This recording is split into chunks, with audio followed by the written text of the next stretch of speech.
guys, welcome to my channel Spark guys. So today I'll be reviewing a series named Bungo Stray Dogs, and a series which had a lot of hype, but according to me it didn't live up to it. It was a series for me which went in multiple directions. Sometimes like I felt it wasn't reaching one single point.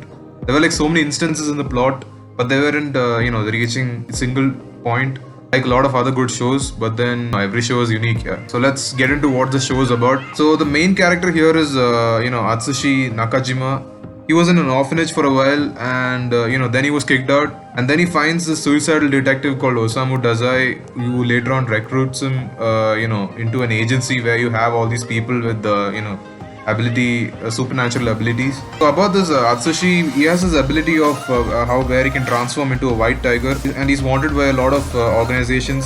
There is a bounty on his head on the black market, and so then he becomes a target for an organization named the Port Mafia. So in Port Mafia, there's this one guy called Akutagawa who's always trying to catch him, and he has a very special ability. So this dude, this Dazai, like I told before, like he's part of this armed detective agency where there are people with special abilities. They solve like various cases in the city. So later on we see them fighting against an organization called the Guild, whose leader is one guy called Francis. So basically what this Francis was trying to do is basically get a book capable of changing reality, linked with this Atsushi's tiger. So this guy tries to sink a ship in the middle of the city to destroy it. Later they end up fighting a guy called Fyodor. Like it ends up bringing both the agency, armed detective agency, and the Port Mafia together. Like they allied with each other to fight against this guy.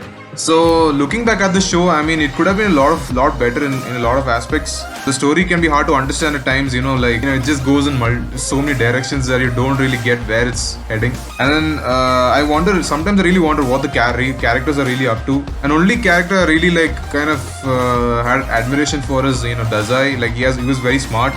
And there was no other character who I had an equal admiration for in the series. Like everybody else just looked little bland or something. Like they didn't have much to them, and there is no solid goal for the series. This is one villain who keeps on popping up, and then they defeat them, and then a new villain pops up. It just keeps going that way, and it doesn't keep your interest. They also really did pay a lot of unnecessary attention on so many not so important scenes, and they had some unnecessary flashback as well. Which had no significance in the later part of the show. What I think is like they could have made Port Mafia a more scary organization where they have like ulterior motives and they really try to dominate the scheme of things. So, and also this guy Akutagawa, who had the potential to be a good villain, but it was wasted to an extent. And anyways, what I have to say is this show had potential and quite a bit of hype, but didn't live up to it. If you guys checked out the series, like I would like to know your opinions as well.